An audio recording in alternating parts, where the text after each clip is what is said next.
Liam stood before the rusted hulk, the last dollar in his pocket feeling as thin and useless as a dried leaf. Before him, the cabin cruiser, christened the Wanderer in faded, peeling letters, listed in the brackish water of the forgotten slip. Its fiberglass hull was a constellation of blisters and grime. The teak decking was warped and gray, and the windows were clouded with salt and time. To anyone else, it was a tomb, a monument to decay waiting to be scuttled. But his German shepherd, Riggs, saw something else. The dog whined, a low, insistent hum deep in his chest, and nudged Liam's hand with his wet nose, pushing him toward the derelict. Riggs, his only anchor in the swirling gray emptiness of his life, knew a secret held within that corroding shell. A $200 million secret that could get them both killed, but could also, just maybe, save a man who had long ago given up on being saved. We pour our hearts into telling stories like Liam's, stories of hope and redemption that we believe need to be heard. If you agree, please consider supporting our channel by subscribing. It helps us continue to bring these narratives to light. And we'd love to know where our stories are reaching. Let us know in the comments where you're listening from today. The world had shrunk for Liam. It had once been as wide as the Afghan sky, as vast as the oceans he'd crossed as a SEAL. Now it was the size of a 10 by 10 rented room that perpetually smelled of damp and regret. His days were a metronome of silence, marked only by the sun rising and setting outside his single grimy window. He existed. He did not live. The memories were the true occupants of the room, squatting in the corners, whispering from the shadows. The searing heat of the shock valley, the metallic taste of dust and fear, the high-pitched shriek of an incoming RPG, followed by a concussive roar that felt like the world tearing in half. And David, always David, his best friend, his brother in all but blood, looking at him with surprise in his eyes as he fell, a single red flower blooming on the chest of his fatigues. Liam had carried David's body for 3 kilometers. He hadn't stopped carrying it since. That weight was on his shoulders now as he tried to pull Riggs away from the boat. "Come on, boy," he murmured, his voice raspy from disuse. There's nothing there, but Riggs planted his powerful legs, a furry, 4-legged statue of defiance. He'd been doing this for a week. Every morning, on their somber walk to the edge of the marina where the sea met the sky, Riggs would pull him toward slip 12. He would circle the rotting pilings, his intelligent eyes fixed on the Wanderer, his tail giving a single, emphatic thump against the weathered planks. Today was different. Today, Riggs didn't just pull. He actively blocked Liam's path back to the road, hurting him, guiding him with a certainty that was unnerving. An old man with a face like a wrinkled sea chart emerged from a nearby shed, wiping grease from his hands with a rag.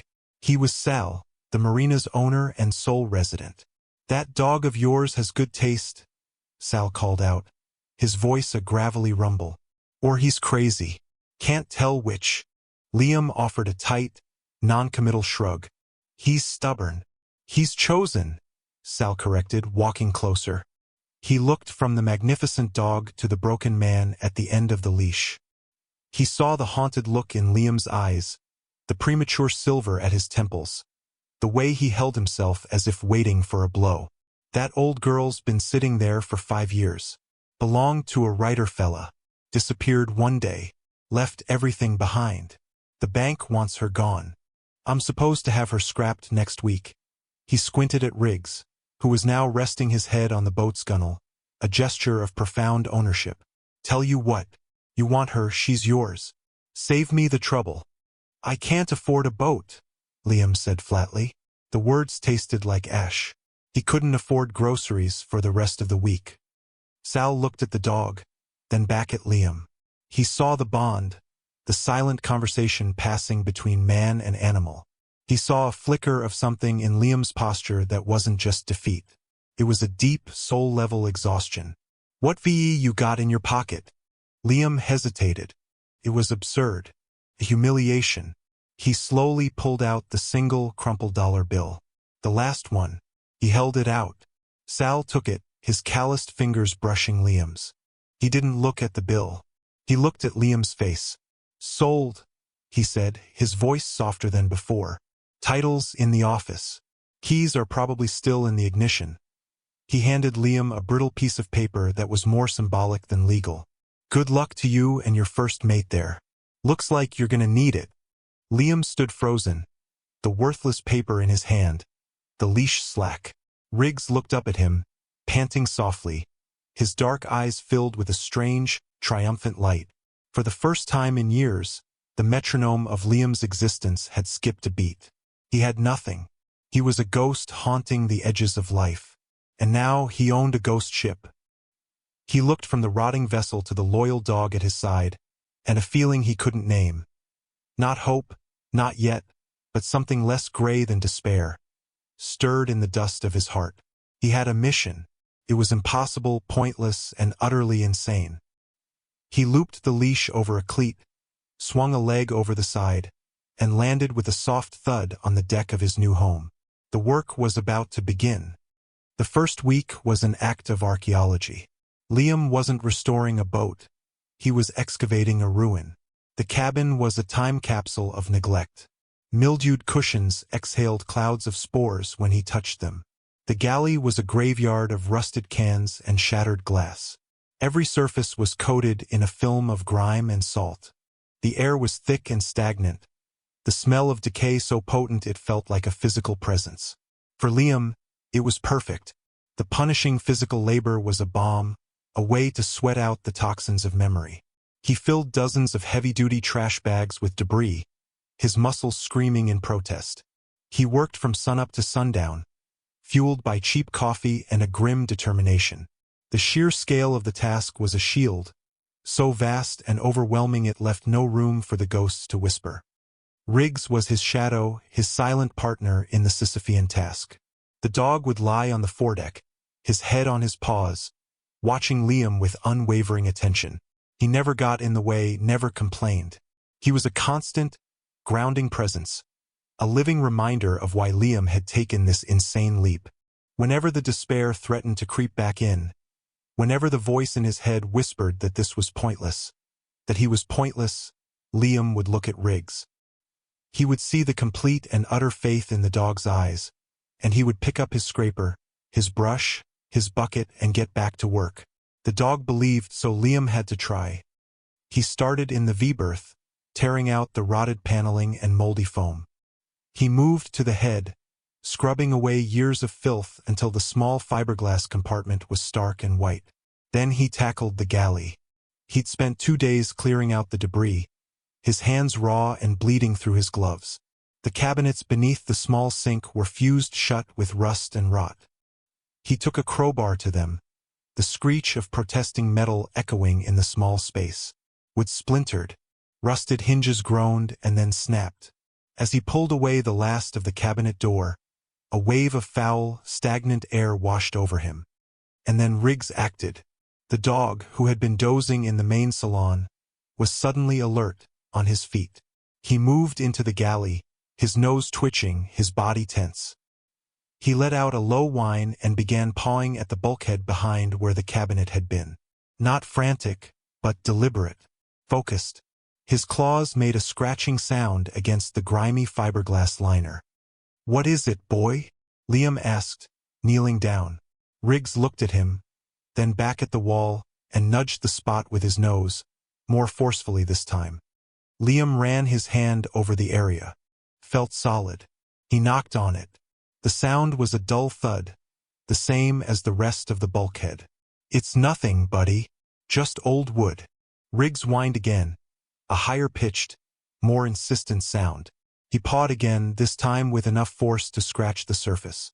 Liam had learned over the years to trust the dog's intuition. Riggs had alerted him to an IED on a night patrol once, saving half his team. He had found a lost child in the woods behind their old base. The dog didn't make mistakes about things like this.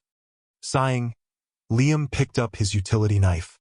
He carefully cut a small exploratory square in the fiberglass liner. It peeled away, revealing damp, dark plywood beneath. He pressed against the wood, felt firm. But Riggs was now pushing his nose into the small hole, sniffing intently. Liam took the claw end of his hammer and inserted it into the cut, giving a gentle pry. The plywood resisted, then gave way with a soft, sucking sound. Behind it was not the boat's hull as he'd expected. It was a cavity, dark and deep, and in that cavity, welded directly to an interior support beam of the boat's frame, was a small steel box, its surface pitted with rust. It was about the size of a shoebox, with no visible lock or hinge, only a thick, clumsy weld sealing it shut. It had been placed there to be permanent, to be forgotten. A cold thrill, part curiosity, part dread, prickled Liam's skin. Riggs sat back on his haunches, his work done, and looked up at Liam as if to say, "There. I told you." The boat wasn't just a wreck. It was a vault. Getting the box open became an obsession. It was a problem to be solved, a tactical objective, and Liam's mind, dormant for so long, welcomed the challenge. He couldn't just cut it off the frame without risking damage to the boat's structural integrity. He spent the better part of a day at a local library, a place he hadn't been in years, researching boat schematics for a 1970s Mariner 35, the model he now knew the Wanderer to be. He needed to understand what was behind that support beam. After confirming it was safe, he returned to the boat armed with a borrowed angle grinder. The shriek of the grinder cutting through steel was a sound of violation, but also of purpose. Sparks rained down on the galley floor, illuminating the small space in brief, violent flashes. Riggs watched from a safe distance, his head cocked. Liam worked with the precision of a surgeon, his hands steady, his focus absolute. This was familiar territory, controlled destruction to achieve an objective. After an hour of painstaking work, the final weld gave way, and the box, heavy and solid, came free. He carried it to the small folding table he'd set up in the main salon and studied it. The weld seam around the lid was just as thick. He spent another 2 hours carefully grinding it away, working slowly to avoid generating too much heat that could damage whatever was inside. Finally, with a groan of metal, the lid came loose. He pried it open with a screwdriver. The air that escaped smelled of old paper and leather. Inside, nestled in what was once a protective oilcloth lining, now mostly disintegrated, were 2 items. The first was a journal, its leather cover swollen and stiff from moisture. The pages were warped, and the ink had bled in places, but it seemed largely intact. The second item was a small, intricately carved wooden seabird, a tern or a gull, its wings swept back as if in mid-flight. It was beautifully made, smooth and light in his hand. He handled the journal with a reverence he hadn't felt in years. He spent the next 3 days meticulously separating the pages, using a small, low-heat lamp to slowly dry them. The process was delicate, demanding a patience he thought he'd lost. As the pages flattened and the ink became clear, a story began to emerge. The handwriting was a dense, forward-slanting script, filled with abbreviations and margin notes. It was the logbook of a man named Elias Vance. The first few entries were mundane, notes on engine maintenance, weather observations, fuel consumption. But then the tone shifted. Vance, Liam pieced together, was an investigative journalist. He had been living on the boat, using its anonymity as a mobile base of operations while he pursued a dangerous story. He was tracking a powerful and shadowy private military contractor called Aegis Security. Liam's breath caught in his throat. Aegis. He knew the name. They were a major player in the reconstruction efforts in Afghanistan. A company with a reputation for ruthless efficiency and for operating in legal and ethical gray zones. Vance's notes became more frantic, more paranoid. He wrote of shell corporations, of offshore bank accounts, of secret meetings in foreign capitals. He was building a case that Aegis was not just providing security. They were orchestrating conflicts. The first major revelation, the story's first true twist, hit Liam like a physical blow. Vance had uncovered proof that Aegis was acting as a middleman, secretly selling advanced American-made weaponry to the very insurgents the U.S. military was fighting. In exchange, Aegis executives were receiving kickbacks and, more importantly, securing exclusive mineral rights in the war-torn regions, deals worth hundreds of millions of dollars. They were fueling the fire and then charging a fortune to put it out, all while looting the house as it burned. Vance wrote about a man at the top, a figure he referred to only by the initial T, a charismatic CEO who was the architect of the entire scheme. The journal ended abruptly. The last entry was dated just over 5 years ago. T knows I'm close, Vance had written. He's hunting me. I have the proof, the final piece. But I have nowhere left to run. I have to hide it all. The boat is compromised. If something happens to me, the truth is in the Wanderer. The bird knows the way. Liam sat back, the fragile pages resting on the table. The silence in the cabin was heavy. This wasn't just a boat anymore. It wasn't just his personal penance. It was a legacy. It was Elias Vance's last will and testament. The man had died trying to expose a monstrous truth, a truth that resonated with the deepest parts of Liam's own experience. He had watched his friends die fighting a phantom enemy, an enemy that always seemed to be one step ahead, better equipped than they should have been. Now he was holding a possible reason why. The restoration was no longer about rebuilding a vessel. It was about resurrecting a mission. He looked at the small wooden bird sitting on the table, its painted eyes seeming to watch him. The bird knows the way. It was another puzzle, another clue. And for the first time, Liam felt the cold fire of purpose, a feeling he thought had died with David in the dust of that valley. He had to find what Vance had hidden. He had to finish what he started. The discovery of Vance's journal changed everything. The work on the boat was no longer a mindless, therapeutic penance. It was a sacred duty. Every inch of sanded teak, every newly patched section of fiberglass, every rewired connection felt like an act of defiance against the men who had silenced the journalist. Liam worked with a renewed, almost feverish energy. He scraped the hull down to the gelcoat, a laborious, back-breaking task that left him covered in white dust and exhausted to the bone. But as he wiped away the grime of years, revealing the clean, strong lines of the boat beneath, he felt as if he were scraping away layers of his own inertia and despair. He renamed the boat. The Wanderer was a name for someone lost. This boat had a purpose. He carefully painted over the old letters on the transom. In their place, in a simple, strong block script, he painted her new name, The Truth. His singular focus began to draw quiet attention around the marina. Sal would stop by each morning with a thermos of coffee, offering unsolicited but invaluable advice on everything from marine sealants to engine mechanics. "You're bringing her back, right?" the old man grunted one day, watching Liam meticulously fairing a new patch on the hull. "Most people would have slapped some paint on it and called it a day. You're giving her back her bones." The simple words of approval landed with surprising weight. He made other connections, small and tentative at first. A young woman named Maya who ran the local chandlery began setting aside discounted supplies for him. Her smile warm and genuine when he came in, covered in dust and paint. She would ask about the boat's progress, and Liam found himself, to his own surprise, answering in more than monosyllables.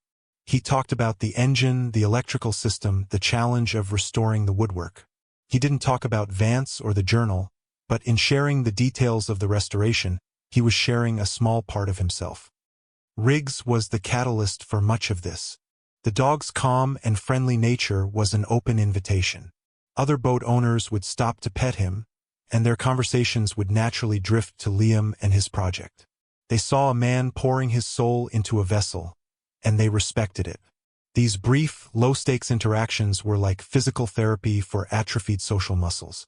For years, Liam had seen other people as potential threats or, worse, as ghosts who would only remind him of who he'd lost. Now, slowly, he was beginning to see them as just people. A community was forming around him, a loose-knit fleet offering quiet support from a safe distance. The boat transformed. The hull, now sanded, patched and primed, awaited its final coat of paint. Liam had spent weeks rewiring the entire vessel, his methodical nature perfectly suited to the tangled mess of old wires. He traced every circuit, replaced every corroded connector. When he finally flipped the master switch on the new electrical panel, and the cabin lights flickered on for the first time, bathing the newly varnished wood in a warm, golden glow, it was a moment of profound triumph.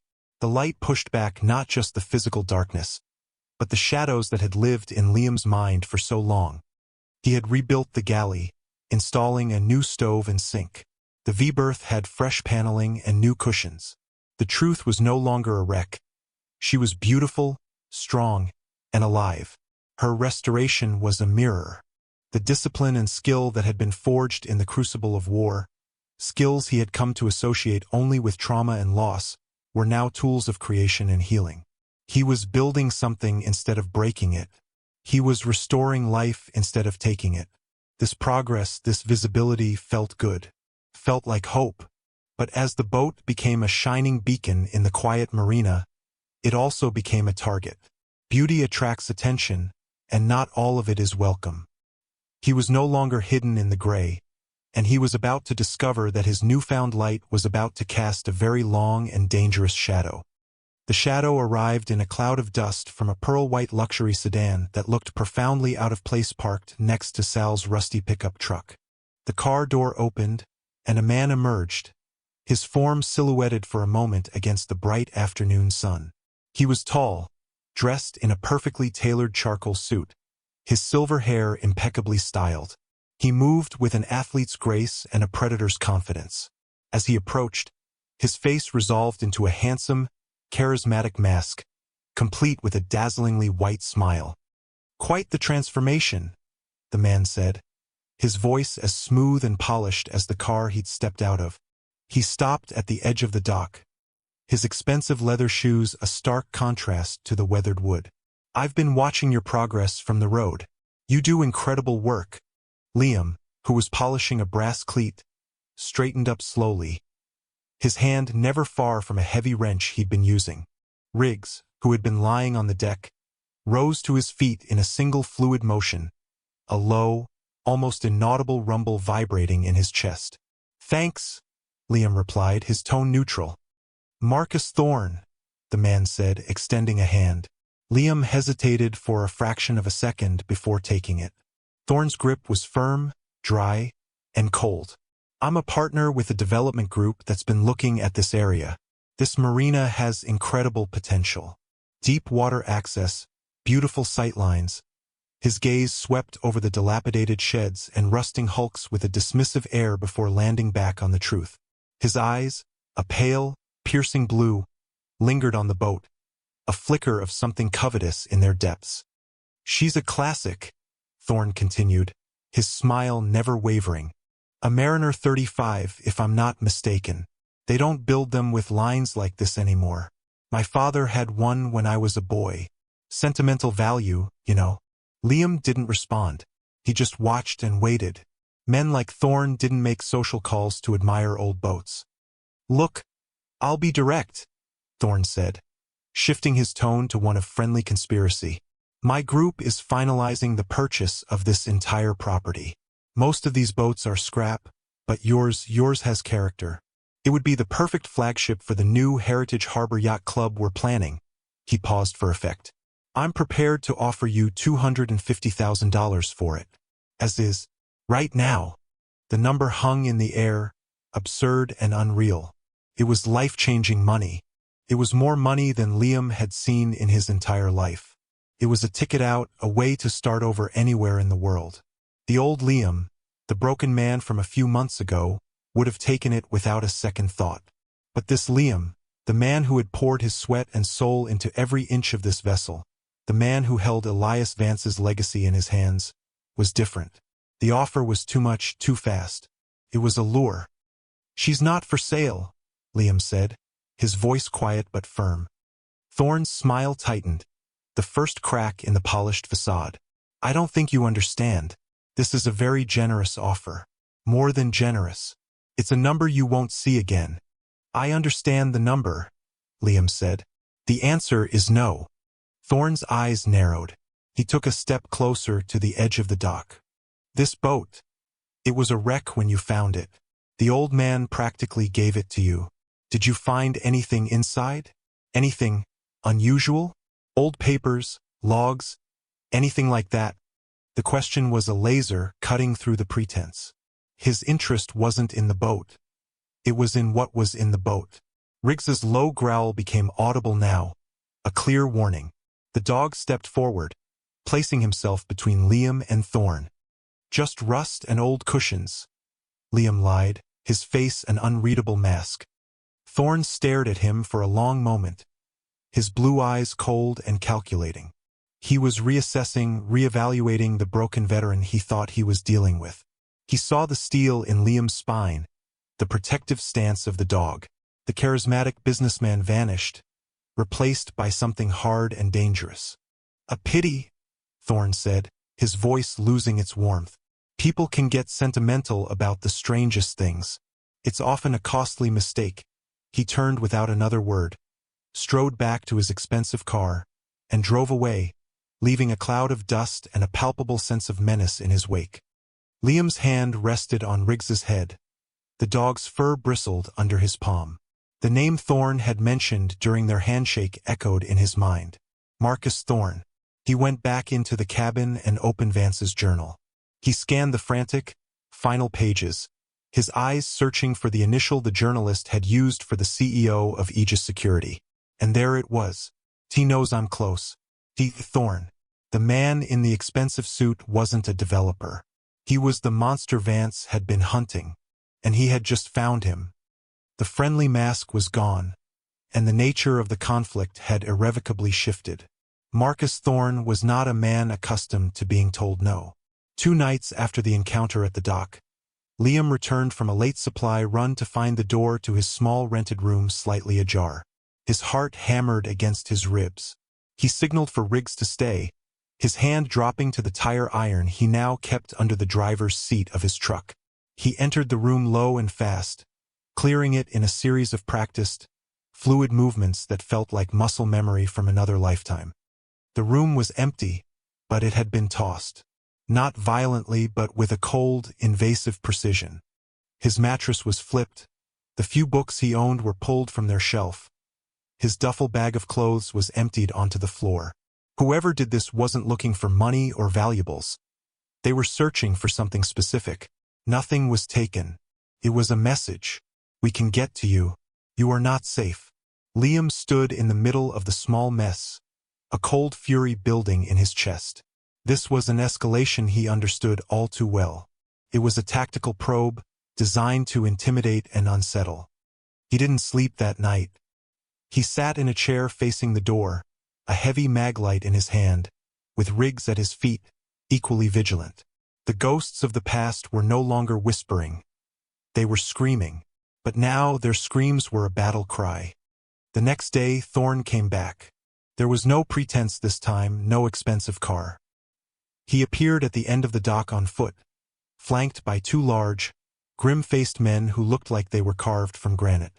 Thorn had shed the suit for a casual but expensive-looking jacket, but the coldness in his eyes was more pronounced than ever. "We need to talk," Thorn said, his voice flat. He and his men stopped just short of the gangplank to the truth. "I think we said everything we needed to," Liam replied, standing on the deck of his boat. He had a large, heavy-duty sander in his hands, its weight reassuring. "You're a difficult man to reason with, Liam," Thorn said, using his first name with a chilling familiarity. "I had my people look into you." Commander Liam Caldwell, former SEAL Team 3, decorated. Honorable discharge after the Shock Valley incident. A real hero. He spat the word hero like it was a curse. "Lost your best friend there, didn't you? David Riley. A tragic loss of a fine soldier." Liam's knuckles whitened around the sander. The casual, almost mocking way Thorn said David's name was like a knife twisting in the old wound. "So let's stop playing games," Thorn continued, his voice dropping to a low, menacing tone. "That boat contains property that belongs to my organization.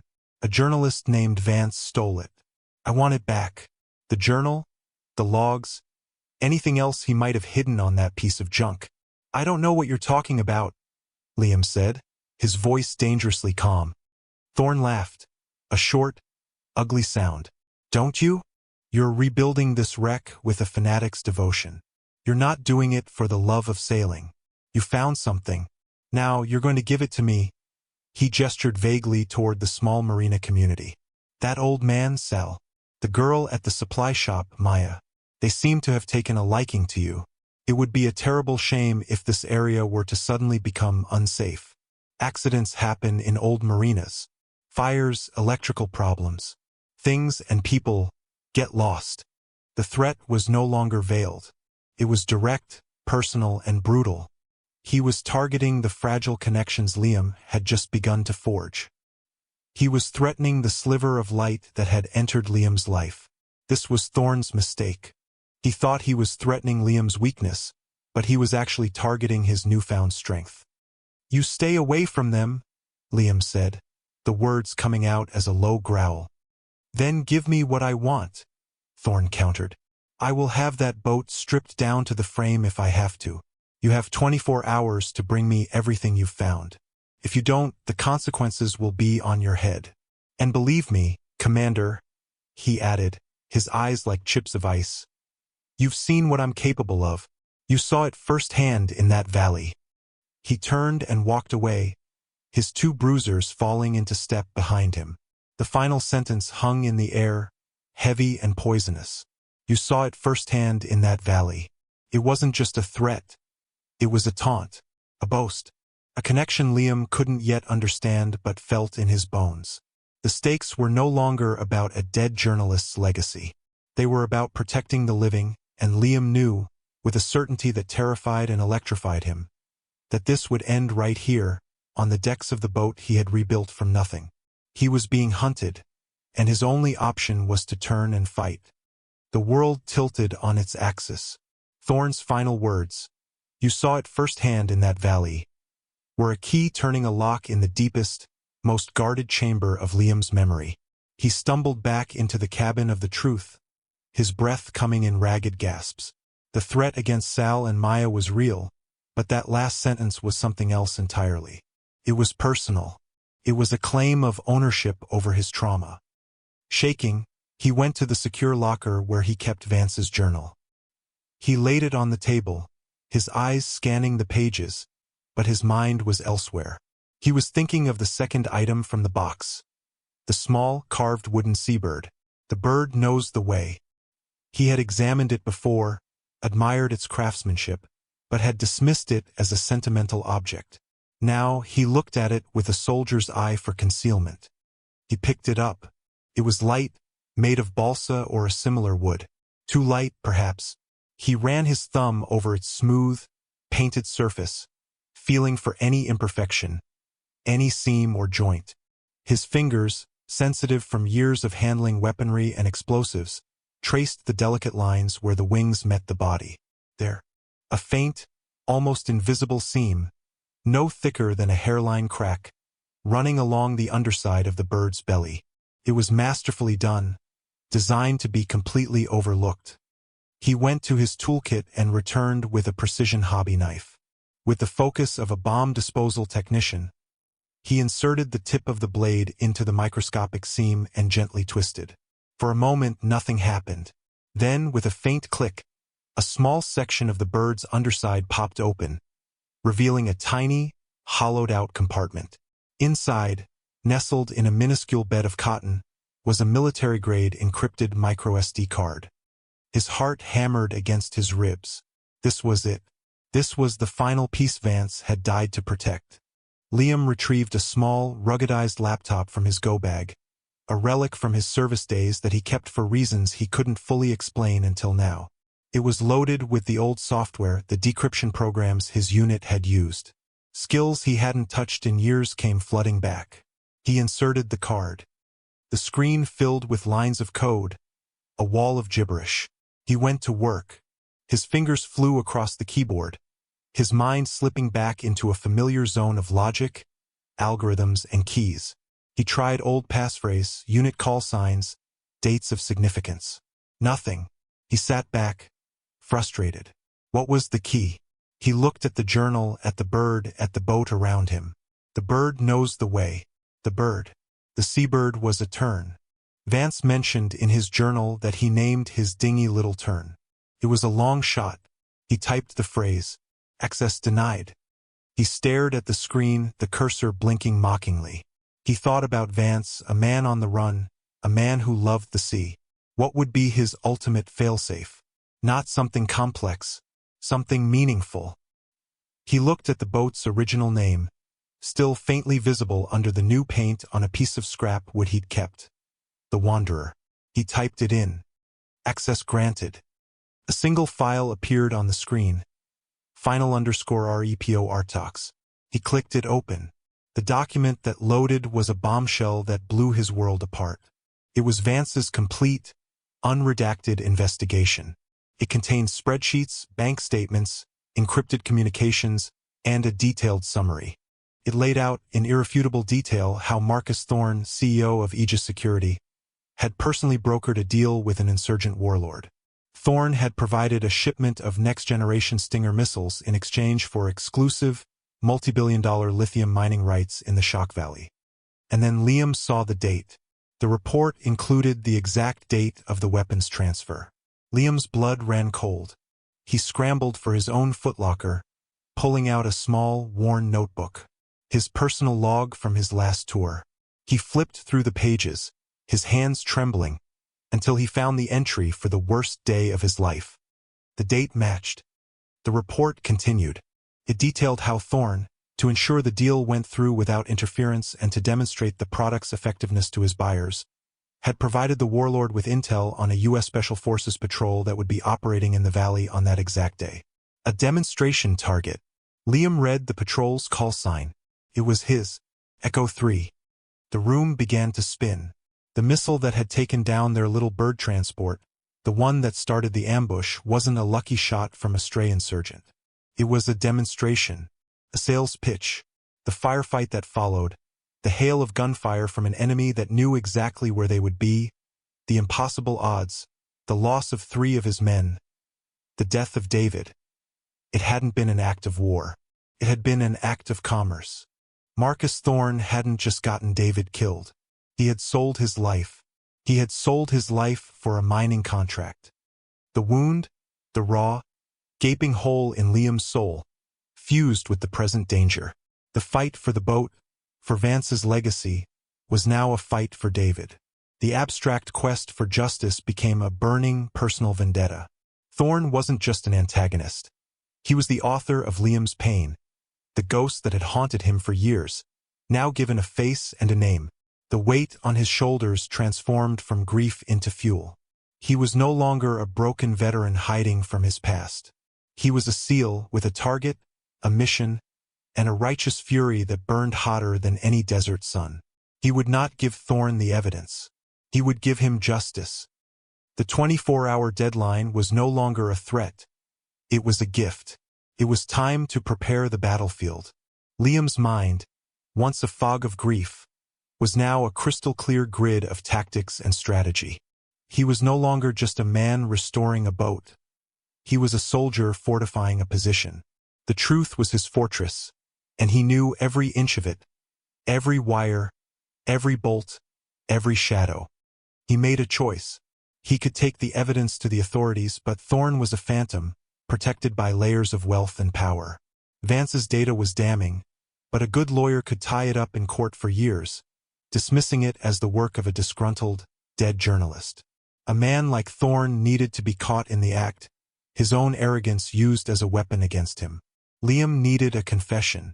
He needed to trap the monster himself. His first act was one of insurance. He went to the small-town library and used their public computer to upload a compressed, encrypted copy of the microSD card's contents to a secure cloud server. He then sent a single, coded email to a man he hadn't spoken to in 5 years. Master Chief Petty Officer Frank Hondo Garcia, his former team leader, now retired and living in San Diego. The email contained only a link, a passphrase, and a sentence. If you don't hear from me in 48 hours, release the hounds. Hondo would understand. He would know what to do. With the fail-safe in place, Liam returned to the boat and began to turn it into a trap. His Special Forces training was all about using the environment, about improvisation and asymmetric advantage. He started with the electrical system he had so painstakingly rebuilt. He rewired the main panel, creating a separate, hidden circuit that he could control remotely. With the flip of a single, concealed switch, He could kill all the lights on the dock and the boat, plunging the area into absolute darkness, except for specific lights he chose to leave on. He would control the darkness and the light. Next, he turned to sound. He rigged a small, powerful Bluetooth speaker in the boat's empty forward anchor locker, connecting it to an old phone. On it, he loaded a single audio file, the sound of a police scanner complete with static and call codes. A diversion, a psychological tool to sow confusion. The centerpiece of his plan was the main cabin. It was the natural choke point, the place Thorn would inevitably come. Liam took a tiny, high-fidelity audio recorder, no bigger than a sugar cube, and embedded it in the carved wooden seabird. He placed the bird back on the main table, an innocuous object in plain sight. It would be his witness. Finally, he prepared himself. He wasn't a young man anymore, but the muscle and the instinct were still there. He walked the deck of the boat, plotting angles, sight lines, and fields of fire.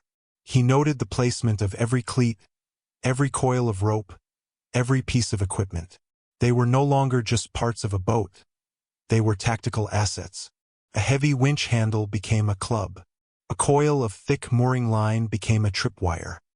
As the sun began to set on the final day, a profound calm settled over him.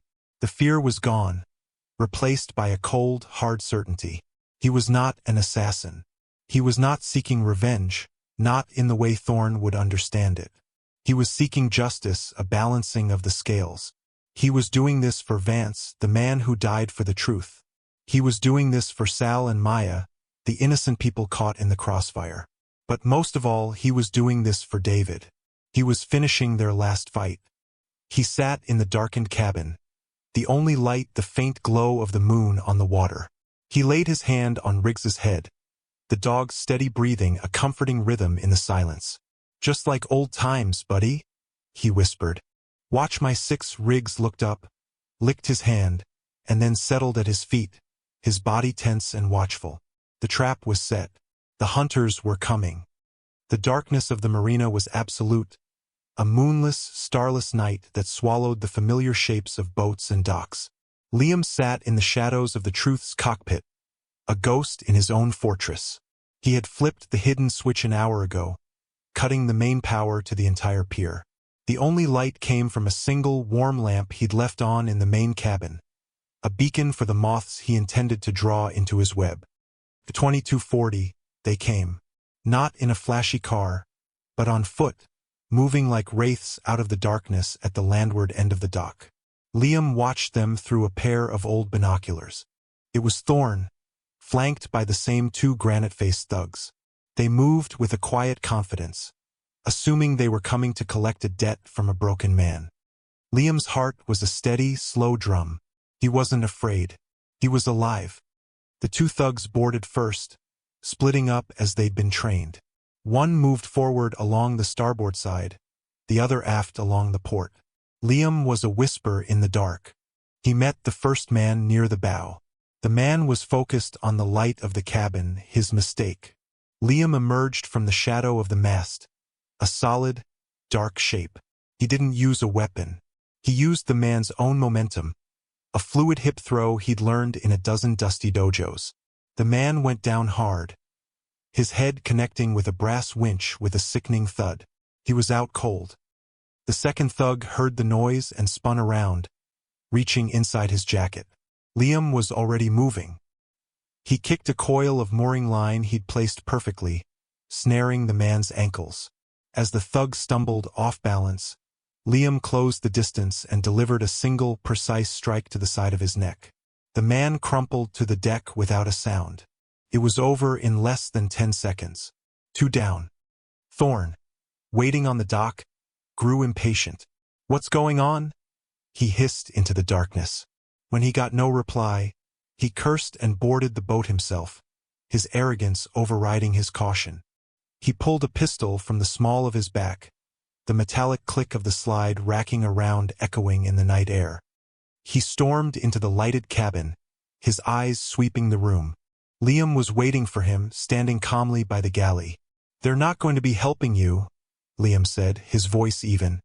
Thorn's face was a mask of fury.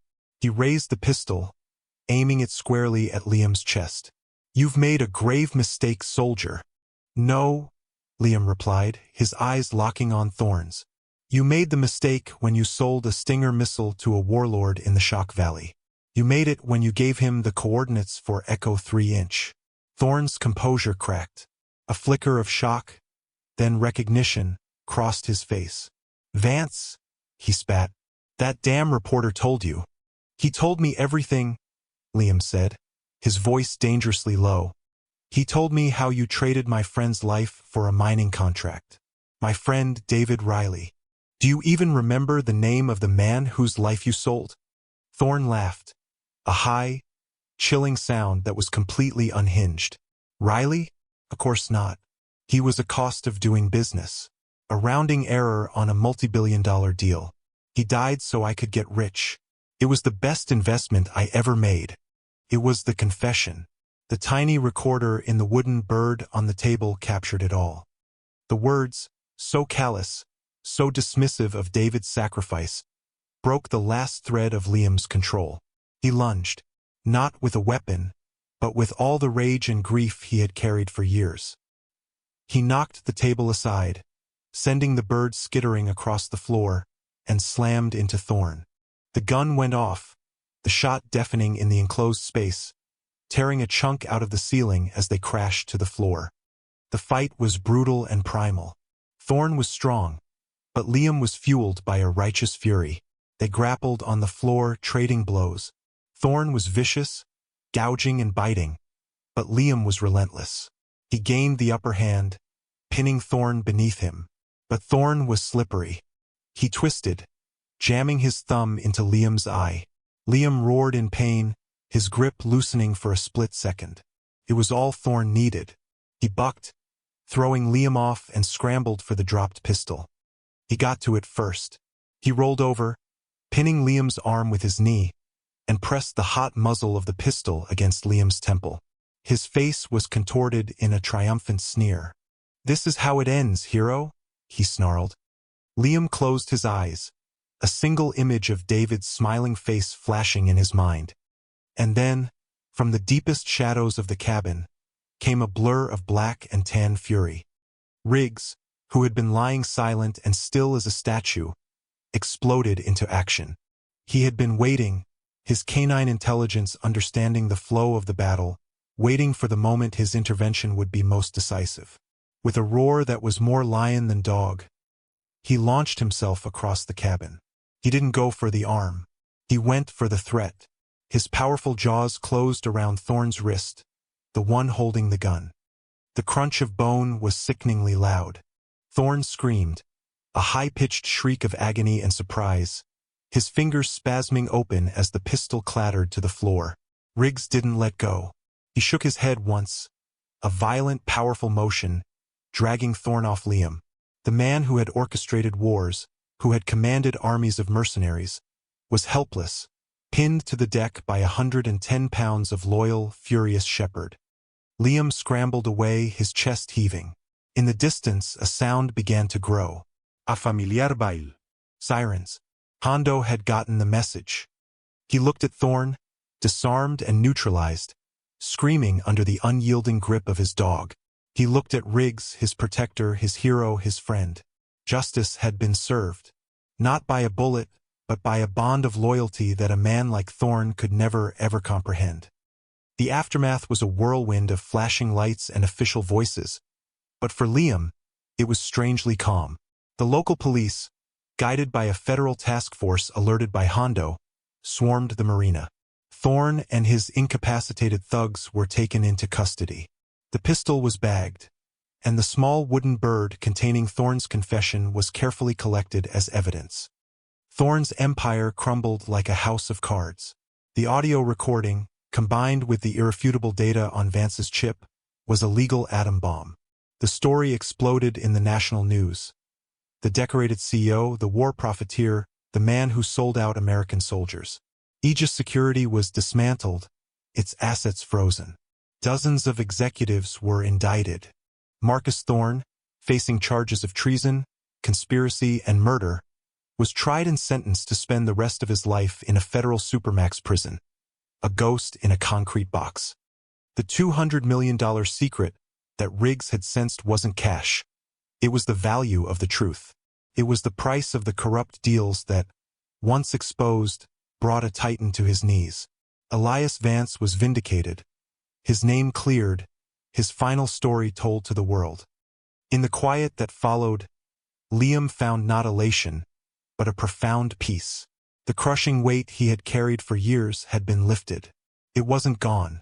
The scar of David's loss would always be a part of him, but it no longer defined him. He had faced the monster responsible for his pain and, with the help of his loyal friend, had won.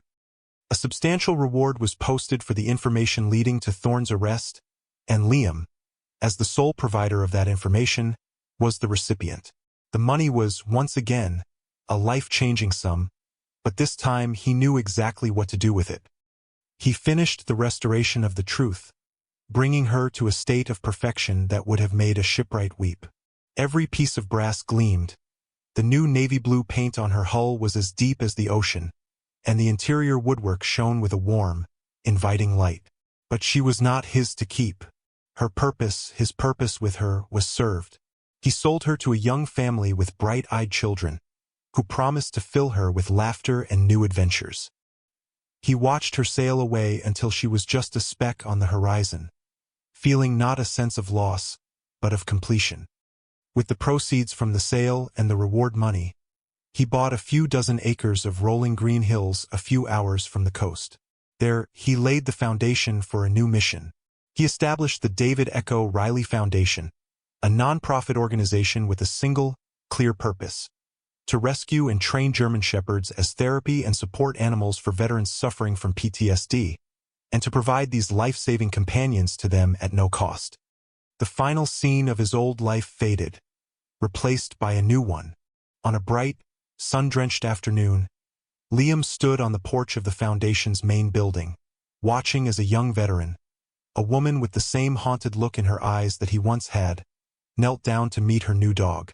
The dog, a beautiful shepherd with intelligent eyes, licked her face, and for the first time, the veteran's face broke into a genuine, unburdened smile. Liam felt a hand on his leg and looked down. Riggs was there, his great head resting on Liam's knee, his tail giving a slow, steady thump against the wooden porch. Liam rested his hand on the dog's head, the familiar feel of his loyal friend, a constant, reassuring presence. The ghosts were finally quiet, replaced by the sound of new beginnings. He had found his way back, not by running from the darkness, but by building a lighthouse for others who were still lost in the storm. This story teaches us a profound lesson about healing and loyalty. It shows that sometimes, the deepest wounds aren't healed by forgetting the past, but by confronting it to build a better future. Liam's journey reminds us that true strength is found in rebuilding, and that the unwavering, unconditional loyalty of a friend, whether they have 2 legs or 4, can be the one true compass that guides us out of the darkness and back into the light.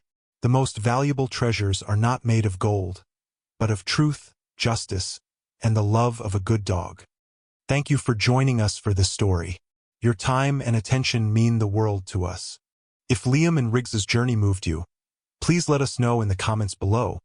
Give this video a like, and share it with someone who might need to hear it. And if you haven't already, please subscribe and turn on notifications so you don't miss our next story. We are